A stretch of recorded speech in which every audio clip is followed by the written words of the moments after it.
పాపములు ఎలా పోగొట్టుకోను, పుణ్యములు ఎలా చేయను? సాధన మీది నాకు సాధనాలు లేవు. సాధనాలు లేకపోతే కర్మలు అలా ఉండిపోతాయి.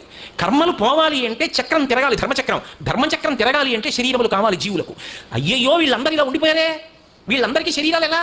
అందుకని అమ్మవారు ఏం చేసిందంటే అపాంగతే లబ్ధ్వా జగదిదమనంగో విజయతే. నేను కాల్చేవాడిని, నువ్వు బతికించేదానివా అనడు మహాపతివ్రత.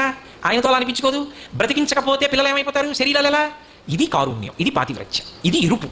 మన పట్ల కారుణ్యం, ఆయన పట్ల లావణ్యం, అంతటా మాతృత్వం, ఆ ఎరుపు. అది నేను జీవులకు చేసిన ఉపకారం. అప్పుడు నేను ఏం చేశానంటే అనంగుణ్ణి చేశాను. శరీరం లేకపోతేనే అన్నీ విడిచిపెట్టి హిమాలయ పర్వతాలకు వెళ్ళి తపస్సు చేసుకుందామని సంకల్పం చేసుకున్న వాడి మీద కూడా ఆయన యొక్క బాణం పడినంత మాత్రం చేత గిరగిరా తిరిగి మళ్ళీ వచ్చి కింద పడిపోతున్నాడు.